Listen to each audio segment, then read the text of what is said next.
नमस्कार दोस्तों, कैसे हैं सभी दोस्तों। कोई भी वनडे एग्ज़ाम हो, वनडे एग्ज़ाम का मतलब जो एक दिन में एग्ज़ाम पास करके आप नौकरी ले सकते हैं। जैसे कि जितने भी कांस्टेबल के या ग्रुप सी तक जितनी भी पोस्ट हैं उनमें होता है वनडे एग्ज़ाम। और जो ग्रुप ए लेवल की पोस्ट हैं यानी आईएएस हो गया सेंट्रल में और स्टेट में पीसीएस एग्ज़ाम, ये होते हैं जिनके एग्ज़ाम एक हफ्ते तक चलते हैं, मेंस एग्ज़ाम। तो वनडे एग्ज़ाम में 5 पोर्शन होते हैं।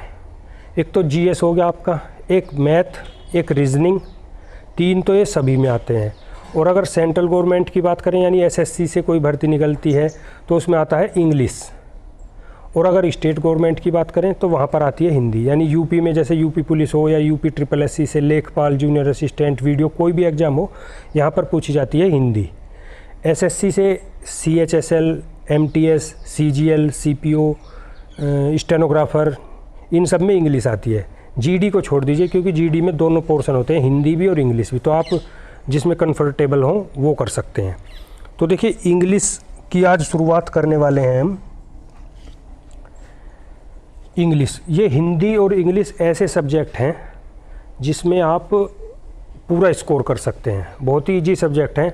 इस वीडियो को आज देखिए बिना स्किप करे, आप समझ जाएंगे कि इंग्लिश भी ऐसी ही है जैसी हिंदी है। हिंदी में अगर किसी परीक्षा में 25 क्वेश्चन की हिंदी आती है तो 23-24 तक आसानी से किए जा सकते हैं। उसी तरह से इंग्लिश है। इंग्लिश बस हमें इसलिए टफ़ लगती है क्योंकि हमने हिंदी मीडियम से पढ़ाई की है। आज इस वीडियो को देखिए, जिस तरह से हिंदी है इसी तरह से बिल्कुल इंग्लिश है। वीडियो को देखने के बाद आप समझेंगे कि मैं बिल्कुल बेसिक से लेके चलूँगा इंग्लिश को और एडवांस लेवल तक। यानी आपका कोई भी एग्ज़ाम हो जहाँ भी इंग्लिश आती है वहाँ पर आप इसे कर सकते हैं।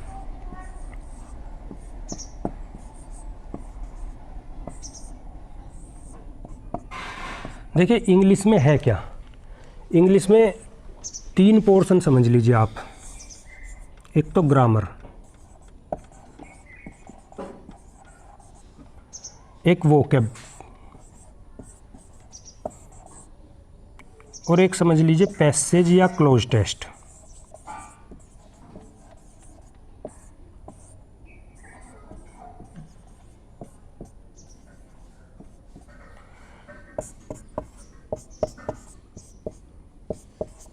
ये 3 पोर्शन है इंग्लिश के।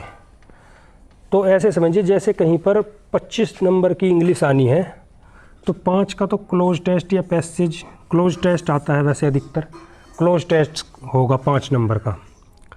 और वोकैब और ग्रामर से होंगे 10-10 नंबर के। तो तीनों ही चीज़ इम्पोर्टेंट है हमारे लिए। पहले हम ग्रामर से शुरू करेंगे क्योंकि ग्रामर आए बिना हम ये दोनों चीज़ नहीं कर सकते। वोकैब में आप ये वैसे याद करने वाला है ज़्यादा पोर्शन वोकैब का, लेकिन ग्रामर से शुरुआत करेंगे हम।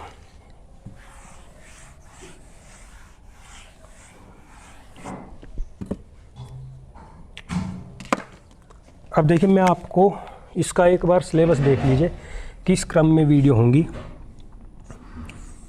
सबसे पहले टेंस के बाद पढ़ेंगे हम नाउन,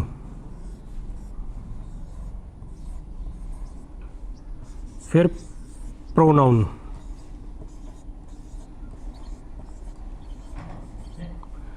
इंग्लिश देखिए आपने अपने स्कूल टाइम में भी पढ़ी होगी, लेकिन मैं जिस तरीके से पढ़ाऊँगा आप बेसिक समझ जाएंगे बिल्कुल। और आपको ये नहीं लगेगा, मैं देखिए पढ़ाई उनके लिए रहा हूँ जिन्होंने हिंदी मीडियम से पढ़ाई की है। इंग्लिश वालों पे तो इंग्लिश आती ही है।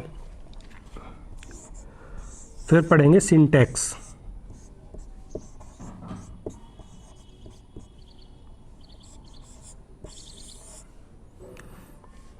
एक्टिव पैसिव,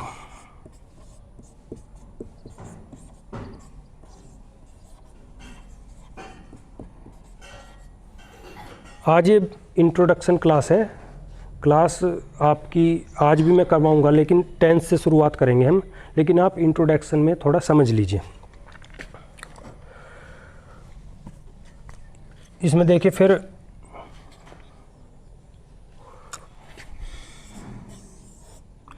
एक क्वेश्चन आ जाता है कभी कभी क्वेश्चन टैग का।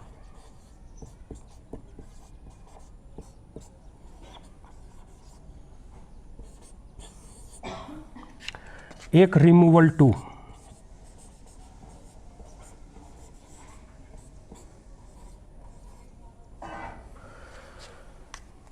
इसके बाद देखिए यहाँ पर लिख लेता हूँ मैं,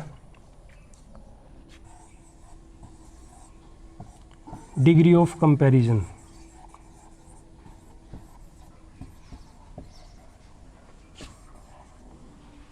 यहाँ पर दिखाई दे रहा है।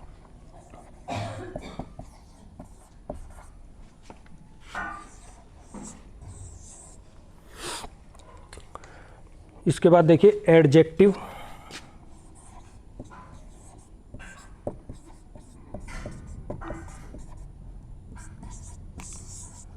Verb,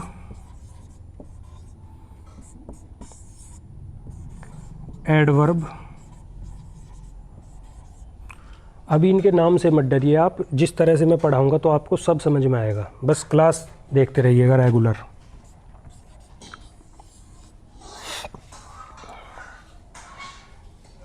adjective, verb, adverb. इसके बाद है इसमें आर्टिकल,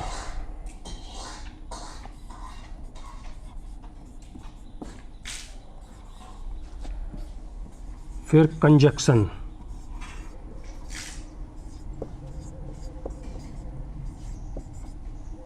और फिर प्रीपोजिशन।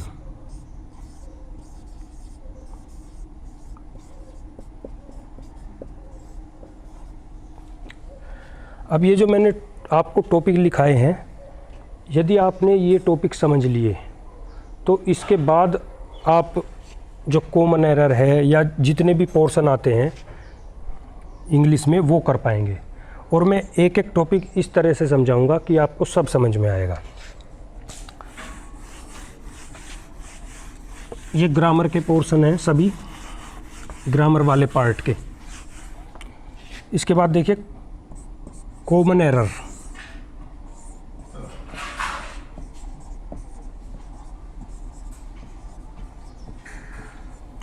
यानी कोई सेंटेंस दिया, उसमें पूछा कि कहाँ पर एरर है, तो ये तो आप जब भी कर पाएंगे जब ये जो मैंने अभी टॉपिक लिखवाए हैं इनका आपको बेसिक ज्ञान हो, तभी तो समझ पाएंगे कि इसमें टेंस की है एरर है या एडजेक्टिव की है, प्रीपोजिशन की है, तो उनके बाद आप ये समझ पाएंगे। इसके बाद देखिए arrangement of sentence, sentence arrangement.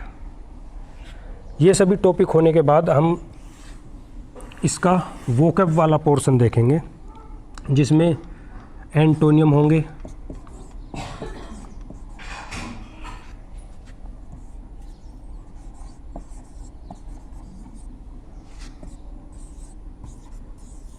Synonyms,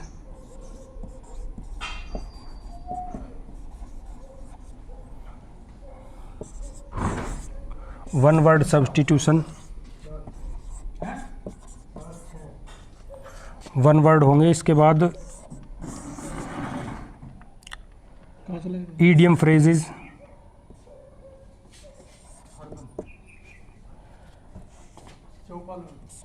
idiom phrases होंगी आपकी। यानी देखिए इसमें है क्या, ये जो एंटोनियम है ये है, जैसे हमने हिंदी में पढ़ा है विलोम शब्द,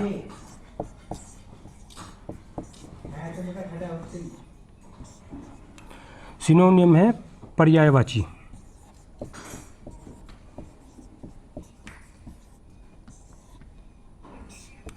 वन वर्ड है अनेक शब्दों के लिए एक शब्द, जैसे आपने हिंदी में पढ़ा होगा, यानी अनेक शब्दों के लिए एक शब्द। और ईडियम फ्रेजेस है मुहावरे। लो इसे भी मैं लिख देता हूँ,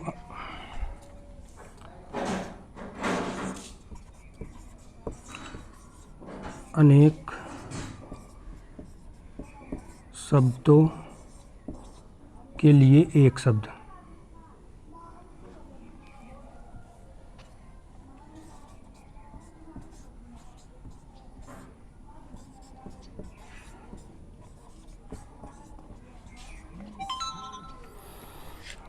और एक है टॉपिक आपका स्पेलिंग मिस्टेक या स्पेलिंग एरर।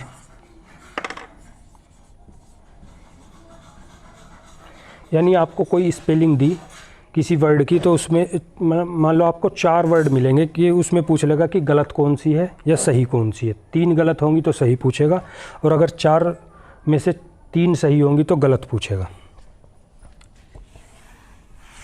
हिंदी की तरह ही पढ़ेंगे हम इन्हें बिल्कुल, जैसे हिंदी में आपको कोई परेशानी नहीं होती है, तो यहाँ पर भी कोई परेशानी नहीं होगी।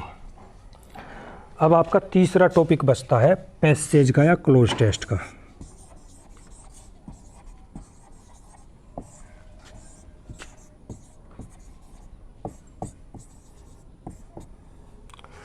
आप मुझे ये बताइए कि जब आपको ग्रामर आ जाएगी और वो कैब आ जाएगी तो आप इसे कर सकते हैं या नहीं। इसे करने में कोई बड़ी बात नहीं है, इसमें सारा ग्रामर का खेल है। मतलब एक पैसेज में यदि 5 क्वेश्चन है या क्लोज टेस्ट में, तो उसमें 4 तो लगभग होते हैं ग्रामर से और 1 होता है वोकैब वाले पोर्शन से, तो इसे भी आप आसानी से समझ लेंगे। चलिए आज का टॉपिक शुरू करते हैं हम टेंस से।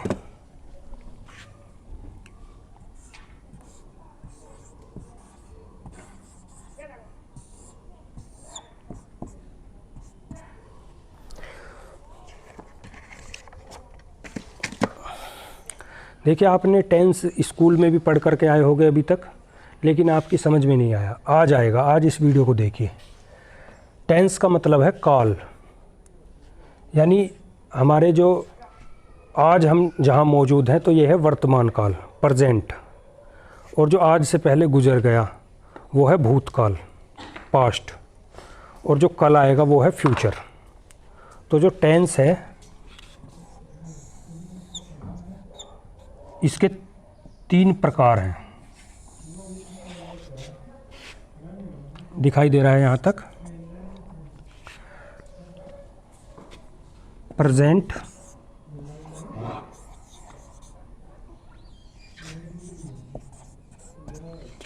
Past, future. अगर कहीं स्पेलिंग मिस्टेक हो जाए मुझसे किसी वर्ड में तो उस पर ध्यान मत दीजिएगा, बस मेरी बात समझते जाइएगा।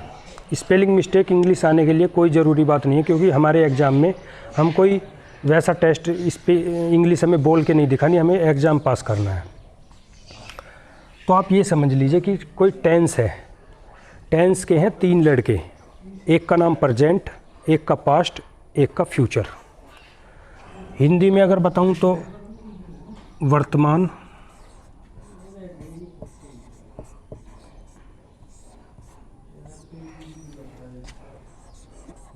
भूतकाल और भविष्यकाल।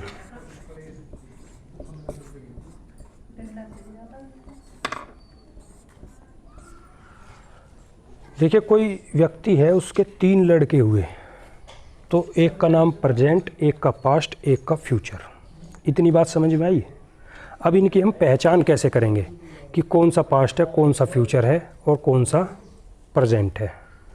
तो इसके लिए हिंदी में पहचान है, जो प्रेजेंट है, अगर किसी भी सेंटेंस में, वैसे तो हम वर्ब से पहचान कर लेते हैं इंग्लिश में, लेकिन मैं वो हेल्पिंग वर्ब से, लेकिन मैं समझ रहा हूँ कि जो आप पढ़ रहे हैं आप बिल्कुल जीरो हैं, तो मैं बिल्कुल बेसिक से बता रहा हूँ आपको। देखिए, जिस भी सेंटेंस में, यानी जिस भी हिंदी सेंटेंस में है आ जाए तो वो प्रेजेंट है। यानी जैसे राम खाना खा रहा है, हम राम को ही एग्जाम्पल लेंगे क्योंकि हमने सभी ने स्कूल में राम का ये एग्जाम्पल देखा है। तो है का मतलब खाना खा रहा है, अब भी खा रहा है, तो प्रेजेंट की बात है।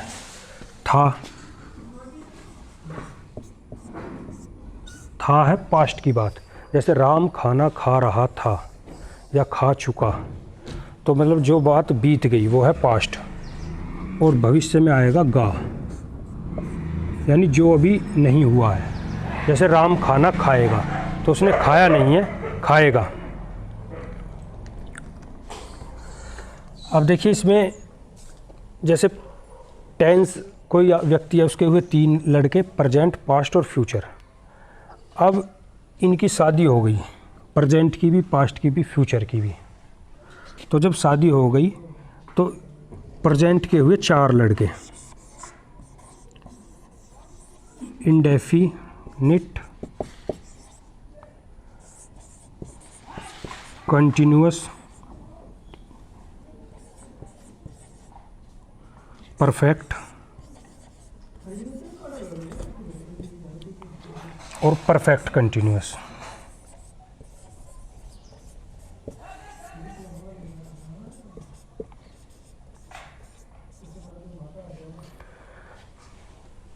देखिए टेंस के 3 लड़के थे, इनके प्रेजेंट की शादी होने के बाद इसके हुए 4, इंडेफिनिट, कंटिन्यूअस, परफेक्ट और परफेक्ट कंटिन्यूअस।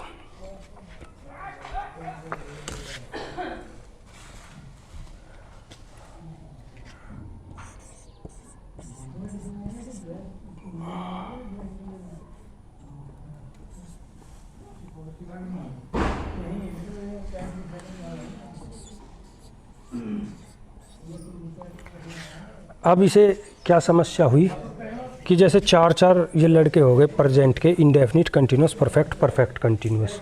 तो इसी तरह से पास्ट की शादी हुई, फिर फ्यूचर की हुई, तो इनके भी यही हो गए, इंडेफिनिट,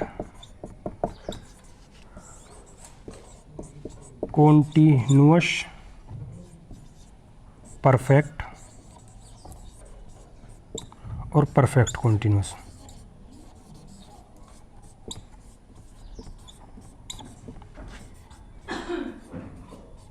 इसी तरह से हो गए फ्यूचर के,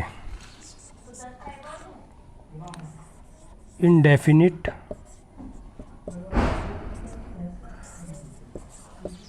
कॉन्टिन्यूअस, परफेक्ट और perfect continuous.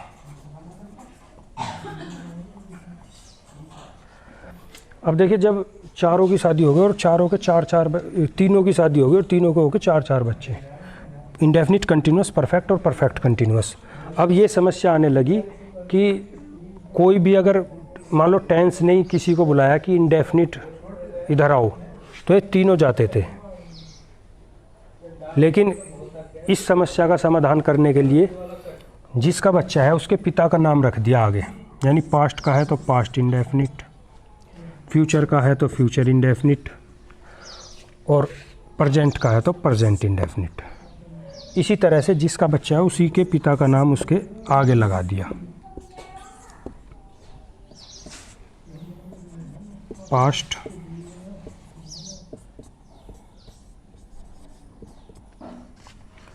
Future, future, future. अब सबकी अलग अलग पहचान होने लगी। जो प्रेजेंट के हैं उसका present indefinite, present continuous, present perfect और प्रेजेंट परफेक्ट कंटिन्यूअस। इसी तरह से जो पास्ट के हैं उसका पास्ट इंडेफिनिट, पास्ट कंटिन्यूअस।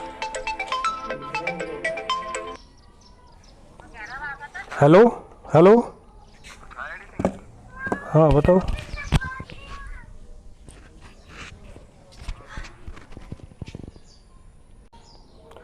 देखिए बच्चों कहाँ थे हम, प्रेजेंट का present indefinite, present continuous, present perfect, present perfect continuous, past indefinite, past continuous, past perfect continuous.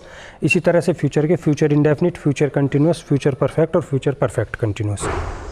अब 12 तरह के टेंस हैं ये हमारे। इनका देखें हम बताएंगे इंग्लिश में कि इनकी पहचान कैसे होती है। जैसे हेल्पिंग वर्ब से पहचान होती है, प्रेजेंट इंडेफिनिट की निश्चित हेल्पिंग वर्ब है, उसी तरह से हर टेंस की निश्चित हेल्पिंग वर्ब है। तो हेल्पिंग वर्ब से हम इन्हें देखते ही पहचान लेंगे कि ये कौन सा है। हमारे एग्जाम में जो कोई सेंटेंस आ गया तो हम हेल्पिंग वर्ब से ही उसकी पहचान करेंगे। अब देखिए आगे चलते हैं, ये इतनी बेसिक बात आपने समझ ली। अब प्रेजेंट इंडेफिनिट से शुरुआत करेंगे हम, लेकिन उससे पहले हमें कुछ बेसिक बात जो हैं, 4-5 बात मूलभूत बात हैं, वो हमें समझनी पड़ेंगी। अगर वो हमने नहीं समझी तो फिर आप ये कहेंगे कि दिमाग से उतरने लगी बातें। तो देखिए ये होगा टेंस।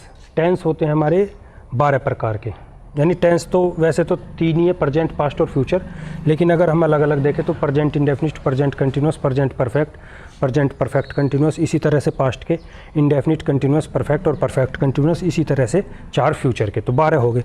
अब देखिए सेंटेंस कितने प्रकार के होते हैं। सेंटेंस होते हैं 6 प्रकार के। नंबर 1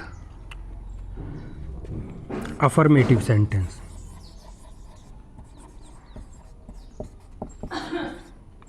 या पॉजिटिव भी बोल देते हैं इसे।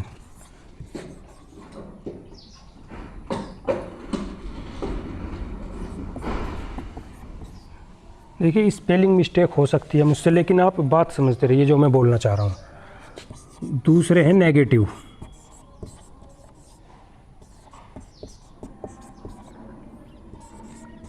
तीसरे हैं इंटेरोगेटिव,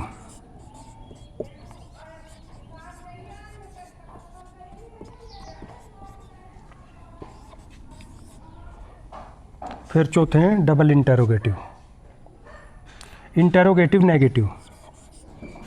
अभी मैं बताऊंगा क्या है ये।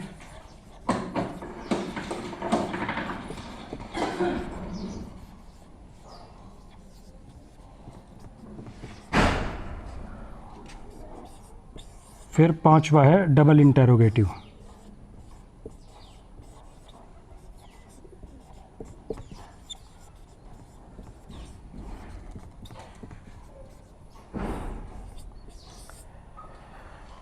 और 6th है डबल इंटेरोगेटिव नेगेटिव।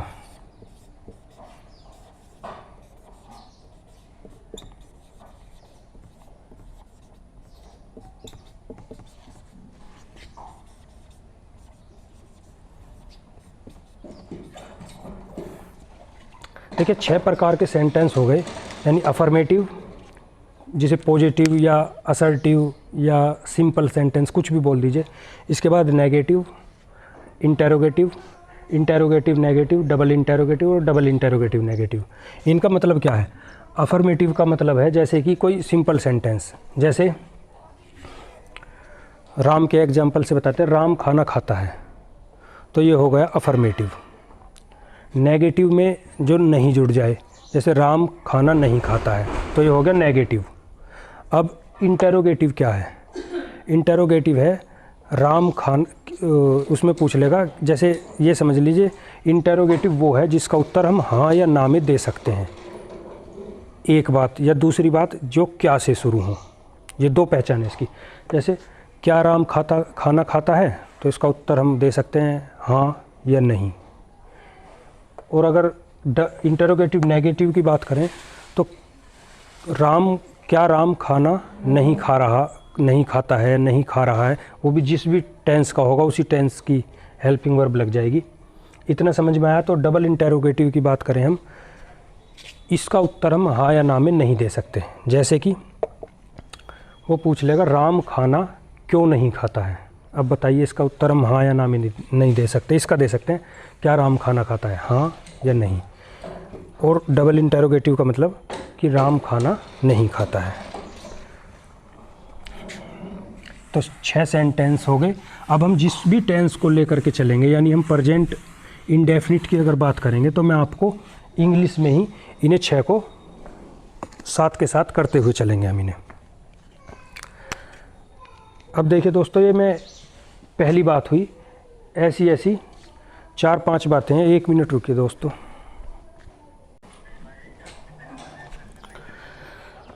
देखिए दोस्तों, जो ये सेंटेंस है हमारे 6 प्रकार के, इन्हें हम जो भी टेंस लेंगे यानी प्रेजेंट इंडेफिनिट लेंगे तो उस तरह से देखेंगे, 6 के 6 में बना करके देखेंगे। अब बात हम करते हैं कि कोई भी सेंटेंस है तो उसे बनाने का क्या तरीका है। तो सबसे पहले आता है उसमें subject plus helping verb plus main verb plus object और प्लस अदर वर्ड, यानी जो भी कोई वर्ड बचा उसके बाद वो आएगा। कोई भी सेंटेंस हो उसमें यही फॉर्मेट होता है उसका, subject, helping verb, main verb, object और अदर वर्ड। अब जैसे हमने सब्जेक्ट एक टेंस मतलब सेंटेंस लिया, हिंदी में समझिए पहले, जैसे राम खाना खाता है।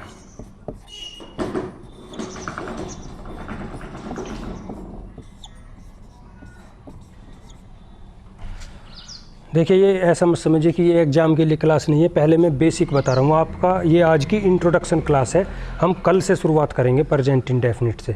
एक दिन में प्रेजेंट देख लेंगे, एक दिन में पास्ट और एक दिन में फ्यूचर। आज की ये बेसिक बात अगर आपको नहीं पता तो आप फिर मुश्किल होगी आपको।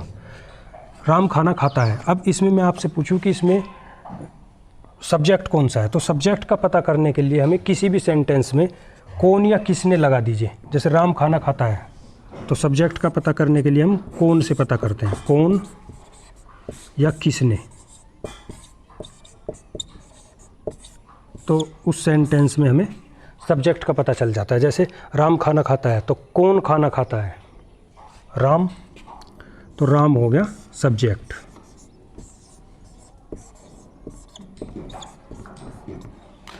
अब हेल्पिंग वर्ब का कैसा पता करेंगे, तो हेल्पिंग वर्ब मैं आपको आगे बताऊंगा, मेन वर्ब भी बताऊंगा। ऑब्जेक्ट देख लीजिए, ऑब्जेक्ट का कैसे पता करेंगे। ऑब्जेक्ट का पता करेंगे हम किसको लगाने से, यानी किसको लगाने से। जैसे कि राम खाना खाता है, तो इसमें ऑब्जेक्ट होगा या तो क्या लगा दीजिए या किसको। तो राम क्या खाता है, खाना खाता है, तो ये हो गया ऑब्जेक्ट।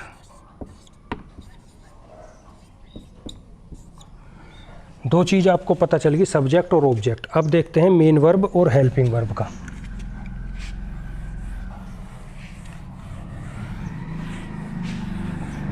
देखिए मेन वर्ब देख लीजिए पहले। मेन वर्ब की पहचान है यानी जिस भी शब्द के बाद में ना आए, जैसे सहायक क्रिया,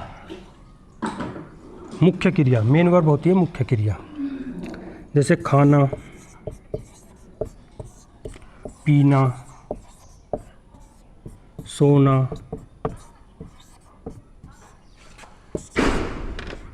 उठना, बैठना, नहाना, मारना, पीटना। तो कोई भी शब्द हो जिसके बाद में ना जाए तो वो है मेन वर्ब। अब हेल्पिंग वर्ब देखिए,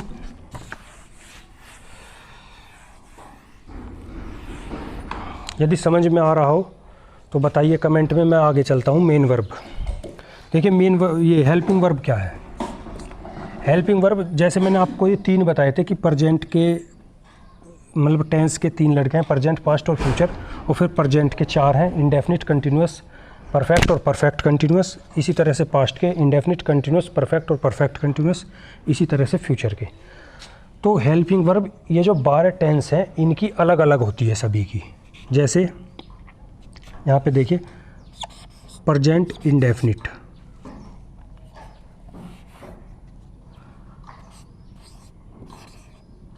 शॉर्ट में लिख रहा हूँ मैं दोस्तों, आप समझ जाइएगा।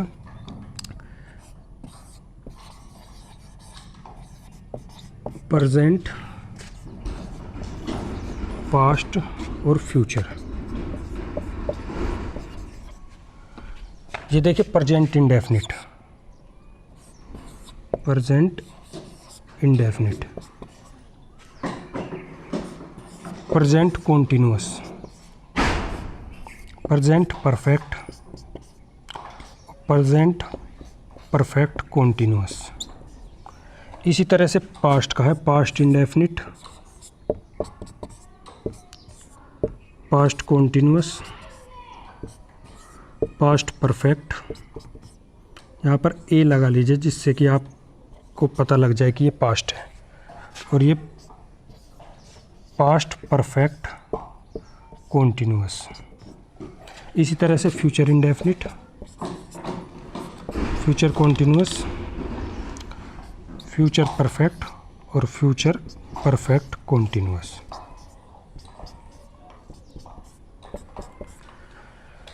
ये जो हेल्पिंग वर्ब हैं ये आपको याद रखनी है। इन्हें देखते ही आप किसी भी सेंटेंस में पता कर सकते हैं कि कौन से टेंस का है।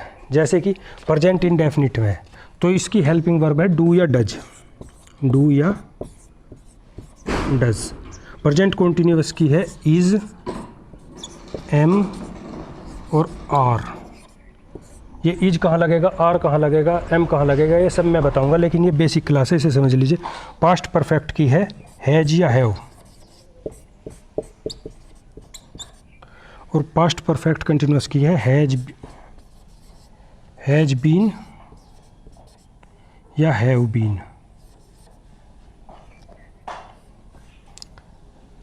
हैज बीन या हैव बीन। इसी तरह से पास्ट इंडेफिनिट की है डिड, पास्ट कंटिन्यूअस की वाज या वर, पास्ट परफेक्ट की हैड, और पास्ट परफेक्ट कंटिन्यूअस की हैड बीन।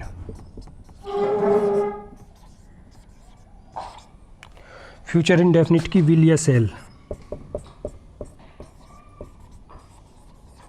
देखिए आजकल इंग्लिश में क्या हो रहा है कि सेल का प्रयोग नहीं है कहीं भी, लेकिन मैं आपको बता देता हूँ हर जगह विल का प्रयोग होता है, चाहे वो कोई भी सब्जेक्ट के अनुसार विल का ही प्रयोग होता है। लेकिन मैं आपको बता देता हूँ कि विल और सेल कहाँ लगेगा, इसलिए मैं सेल भी लिखवा रहा हूँ, आगे बताऊँगा। विल या सेल फ्यूचर कॉन्टिन्यूअस में होगी विल बी या सेल बी, विल बी या सेल बी। फ्यूचर परफेक्ट में विल हैव या सेल हैव, विल हैव या shall have.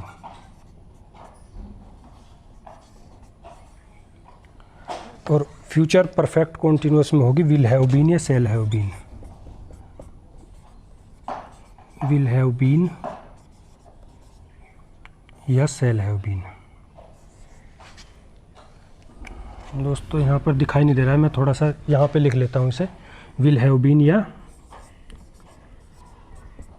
Cell have been. तो देखिए ये आपको हेल्पिंग वर्ब पता लगी कि कोई भी सेंटेंस हो, कोई भी, अगर उसमें डू डज लिखा हुआ आ जाए तो आप समझिएगा प्रेजेंट इंडेफिनिट है। अगर इज एम आर लिखा हुआ आ जाए तो समझिएगा प्रेजेंट कंटिन्यूअस है। अगर हैज या हैव लिखा हुआ आ जाए, मतलब हैज या हैव उसमें कहीं भी हो सेंटेंस में, तो आप समझिएगा पास्ट प्रेजेंट परफेक्ट है।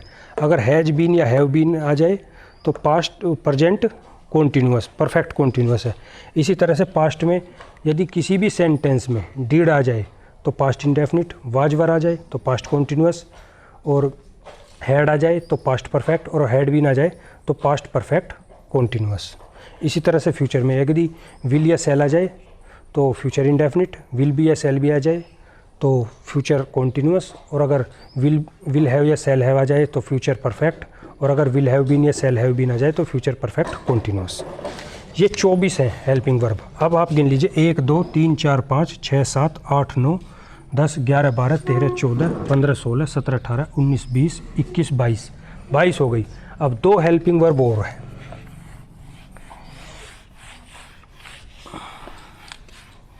यदि समझ में आ रहा हो, क्लास अच्छी लग रही हो, कंटेंट में दम लग रहा हो आपको, और मेरे समझाने का तरीका अच्छा लग रहा हो, तो कमेंट में ज़रूर बताइएगा दोस्तों।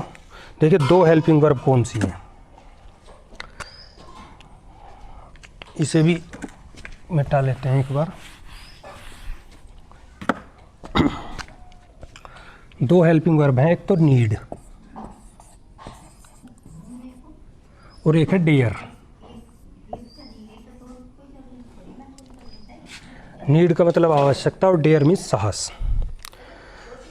अब कहीं भी सेंटेंस हो कोई भी, तो उसमें नीड नोट ये हो सकता है, और नीड टू ये भी हो सकता है, लेकिन नीड्स नोट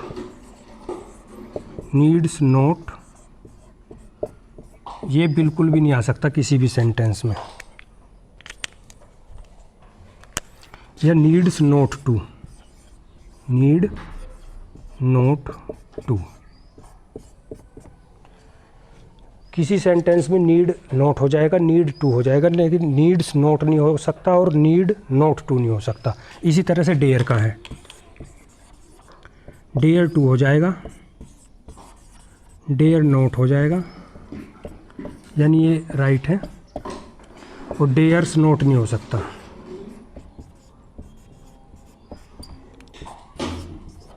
और डेयर नोट टू, ये है गलत, ऐसा कहीं भी नहीं होगा किसी भी सेंटेंस में।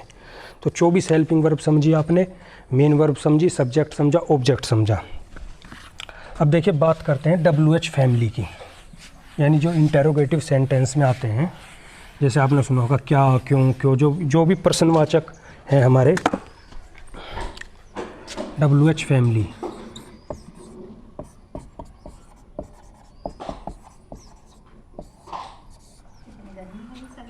यानी जो शब्द प्रश्नवाचक शब्द हैं ये, जो WH वर्ड से शुरू होते हैं, जैसे कि वहन, वहन मीन्स कब, वाट, वाट मीन्स क्या, वाई,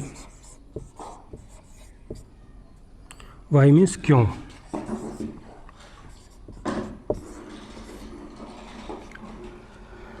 वहन, वाट, वाई, हु मीन्स कौन,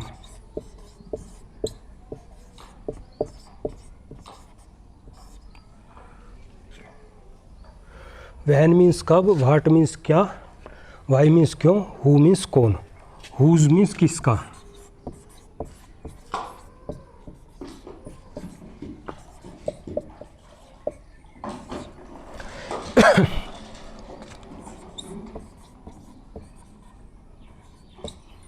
हु मीन्स किसको,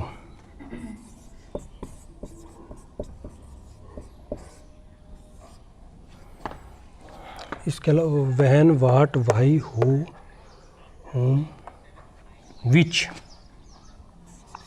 या वेयर, वेयर मीन्स कहाँ। अब क्या रहेगा इसमें, विच,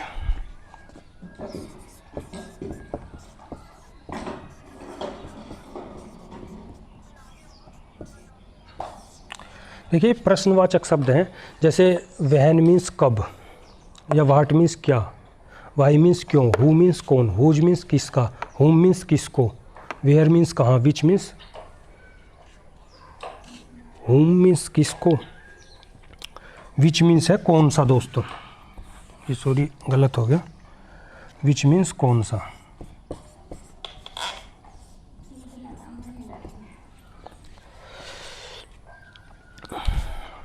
इसके अलावा देखिए अगर यहाँ आपको दिख रहा हो, एक है हाउ, हाउ मीन्स कैसे,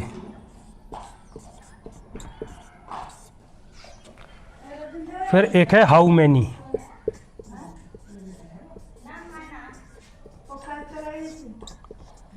हाउ मैनी, और एक है हाउ मच।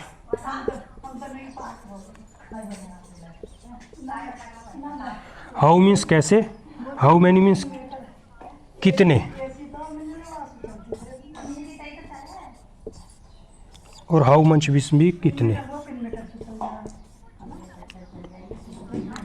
अभी जो हाउ मैनी है ये आएगा गिनती के लिए हमेशा,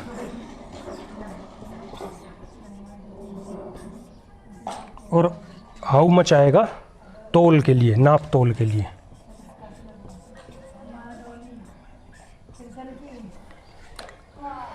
ये WH फैमिली के वर्ड हैं, ये आपको समझ में आए होंगे। स्क्रीनशॉट लेते रहिएगा, देखिए, या वीडियो को पॉज करके नोट करते रहिएगा। अब एक लास्ट बात बची है, उसके बाद हम प्रेजेंट इंडेफिनिट पर चलेंगे।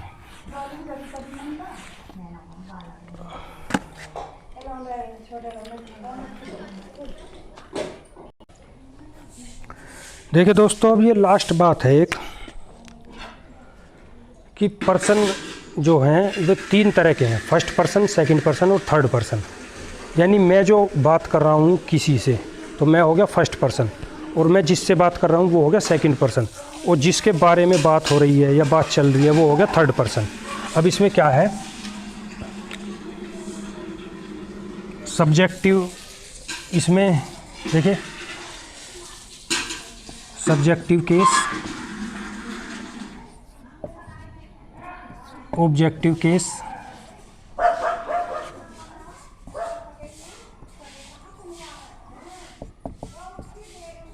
पजेसिव केस,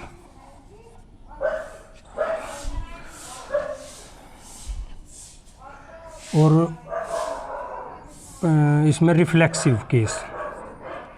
या देखिए मैं आपको डिटेल से ही बता देता हूँ। इसमें पजेसिव प्रोनाउन,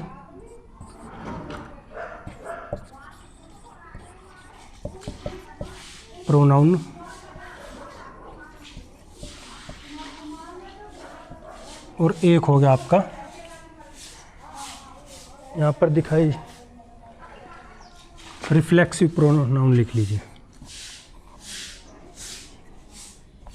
देखिए यहाँ पर लिख देता हूँ पजेसिव प्रोनाउन, और एक हो गया आपका रिफ्लेक्सिव प्रोनाउन।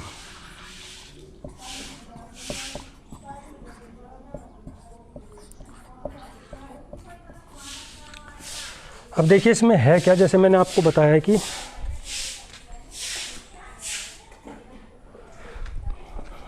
देखिए ये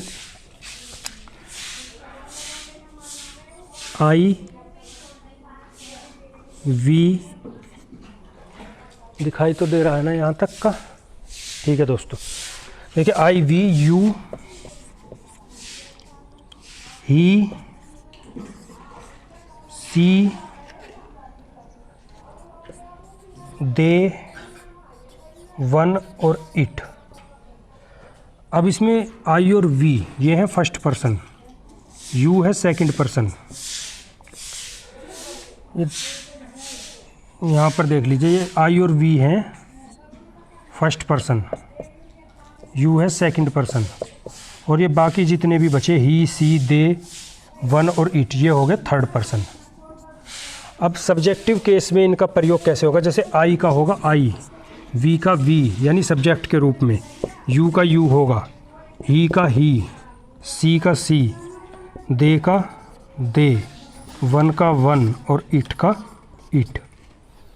यानी ये अगर ऑब्जेक्ट के रूप में इनका प्रयोग होगा तो आई का होगा मी, वी का होगा अस, यू का यू, ही का हिम, सी का हर, दे का देम और वन का वन और इट का इट। यदि पजेसिव केस में रूप होगा यानी अपने के लिए तो आई मी माई,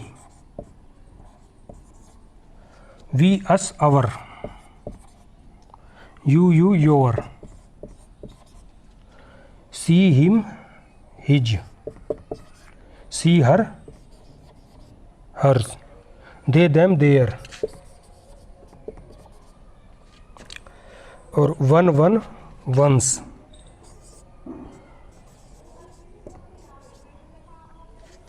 और इट इट इट्स। सब्जेक्टिव के रूप में I we you he she they one it, और अगर ऑब्जेक्ट के रूप में इनका प्रयोग होगा तो आई का हो जाएगा मी, वी का हो जाएगा अस, यू का हो जाएगा यू, और ही का हिम, सी का हर, दे का देम, वन का वन, इट का इट। और अगर अपने के लिए प्रयोग होगा तो आई का माई, वी का अवर, यू का योवर, ही का हिज, सी का हम हर, दे का देयर, वन का वंस और इट का इट। और अगर हम पजेसिव प्रोनाउन की बात करें तो आई का हो जाएगा माई, आवर का आवर्स, योवर का योवर्स, ही का हो जाएगा हिज, और सी का हर हर्स, दे का देयर देयर्स, वन का वंस और इट का इट्स। दिखाई तो दे रहा है दोस्तों। इसके बाद देखिए आई मी माई रिफ्लेक्टिव प्रोनाउन, इसमें आई का हो जाएगा माई सेल्फ, आवर का हो जाएगा आवर सेल्फ या आवर सेल्व्स, सेल्फ या सेल्व्स। इसी तरह का योवर का योवर सेल्फ या सेल्व्स, ही का हो जाएगा हिमसेल्फ, हर का her self, their self, them self, one self और इट सेल्फ, वन सेल्फ और इट सेल्फ। ये दोस्तों नीचे हो गया ज़रा, यानी इट का इट ही इट्स है यहाँ पर, और ये वन सेल्फ का इसका है इट सेल्फ। ये थोड़ी जगह कम पड़ गई, यहाँ पर देख लीजिए इट सेल्फ, इट सेल्फ इसका है ये इट का, ये मैं अलग से इसे ब्रैकेट में कर रहा हूँ, ये इट का है। तो आप इसका स्क्रीनशॉट ले लीजिए। ये बेसिक बात थी, ये बेसिक बात थी दोस्तों। इसके बाद हम present indefinite, present continuous, present perfect और प्रेजेंट परफेक्ट कंटिन्यूअस क्रम से चलेंगे वीडियो में। फिर एक दिन पास्ट देख लेंगे, एक दिन फ्यूचर देख लेंगे। तो यदि आपको आज की वीडियो पसंद आई हो तो इस वीडियो को ज़्यादा से ज़्यादा शेयर करिए, मेरा समझाने का तरीका अच्छा लगा हो। ये देखिए बेसिक बात थी, आप समझ रहे होंगे कि बोर हो गए हम तो, लेकिन अगर ये बात आपको पता नहीं है तो आगे की वीडियो पढ़ाना फिर बेकार है। इस बेसिक बात को समझ लीजिए, अगर ये बात आपकी समझ में आ गई हो तो फिर आगे पढ़ने में मज़ा आएगा। आज के लिए दोस्तों इतना ही। कल मिलते हैं हम, प्रेजेंट इंडेफिनिट करेंगे, कंटिन्यूअस करेंगे, परफेक्ट करेंगे और परफेक्ट कंटिन्यूअस। यानी कल की वीडियो में हम पूरा प्रेजेंट कर लेंगे, फिर एक वीडियो में पास्ट कर लेंगे, एक में फ्यूचर कर लेंगे। आज की वीडियो थोड़ी लंबी हो गई है क्योंकि इंट्रोडक्शन क्लास थी और बेसिक बात मैंने समझाई है इंग्लिश की। इसके बाद आपको इतना लंबा समय नहीं लगेगा, मैं मुश्किल से 25 मिनट का 25 या आधा घंटा अधिकतम आपकी क्लास ख़त्म कर दिया करूँगा। रेगुलर इस क्लास को लीजिएगा। इंग्लिश में आप कोई सा भी एग्ज़ाम दे रहे हो चाहे, तो रेगुलर इस क्लास को देखिए, हमारे चैनल के साथ जुड़िए। मैथ की क्लास धर्मेंद्र सर द्वारा ली जा रही है और रीजनिंग की क्लास रवि सर द्वारा। जीएस भी मैं आपको 1-2 दिन से पढ़ाना शुरू करूँगा। हिंदी और इंग्लिश ऐसे सब्जेक्ट हैं कि इसमें पूरे नंबर लाए जा सकते हैं, तो आप इंग्लिश पढ़िए पहले, और यूपी पुलिस के लिए मैं हिंदी भी पढ़ा दूँगा। धन्यवाद दोस्तों।